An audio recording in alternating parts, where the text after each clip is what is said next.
Hello again. Welcome to VagabondStew. I'm Don, and it's good to see you again. The first weekend of August, I went down to the National Tiny House Jamboree at the U.S. Air Force Academy in Colorado Springs, and it was fabulous. I learned so much about tiny houses and the mentality of people who live in them and the mentality of people who build them. It's just a really fabulous community. And so I was able to do some interviews with different people, and that's what I wanted to share with you today. Thanks a lot, enjoy, and remember to subscribe to the channel. Remember to go over to Facebook at facebook.com/VagabondStew, all one word, capital V, capital S. That's right, VagabondStew on Facebook.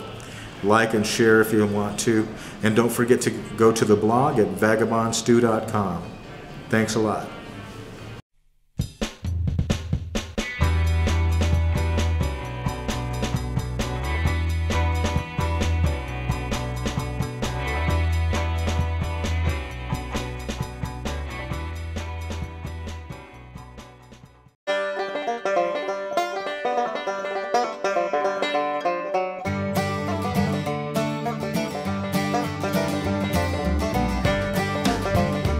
So this is Trevor and Mary, and Trevor and Mary have been on HGTV's, was it Big Living in a Tiny House? Yeah, Tiny House, Big Living. Okay, and so tell me, since then, how are things going? Oh, it's amazing.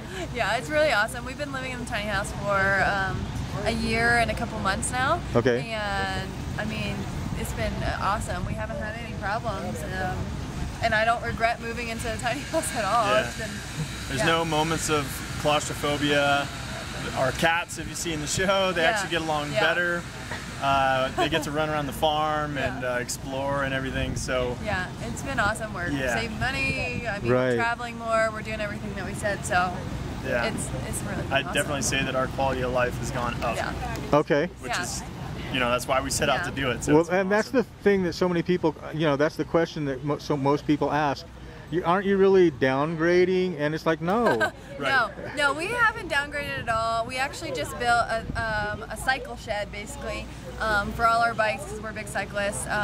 So we built a shed that we can actually tow with us. So, I mean, we're still tiny housing. The shed doesn't have wheels, but it can be transported once we move. Oh, like all right. Normal sheds, 10 by 16, and so what is that? 224 plus 160. Yeah. So our footprint is still tiny, you know, even with an outbuilding. Yeah. It's pretty cool. Yeah, and we haven't, I mean, I don't miss anything. We lived in like a 1,300 square foot house before this and had rooms that we didn't use, and I mean, I don't miss it at all. Okay. Yeah. Has there been anything that you were like, wow, somebody should have told me this before we did it? Maybe some technical things like ventilation. Yeah.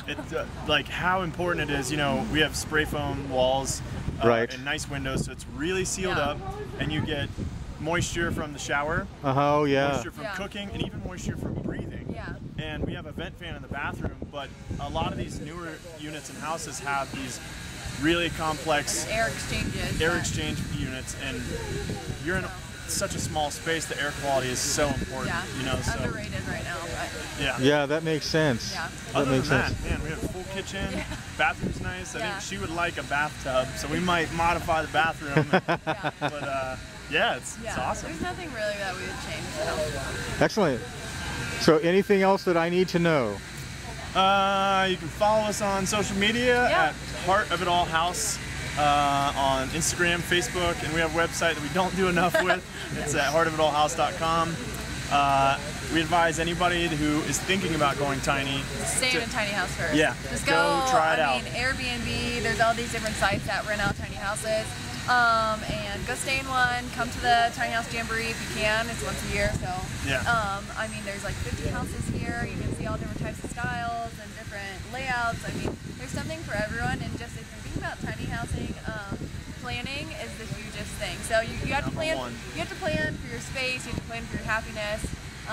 And just how you're going to live, so planning. So get involved with your community, band together with other tiny housers so you can get those codes and laws and municipalities all together in your area. That's really important so you can scout out locations.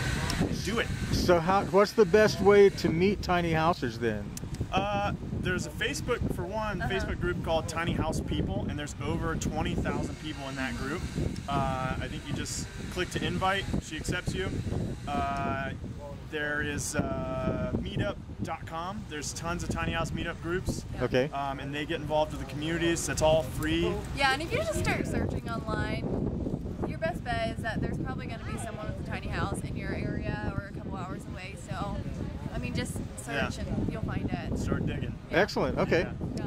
Cool. Well, thank you guys so much for taking time to talk with me. Absolutely. It's such, it's so awesome. It's great for me, and so yeah, I really appreciate it. But you guys have a great day.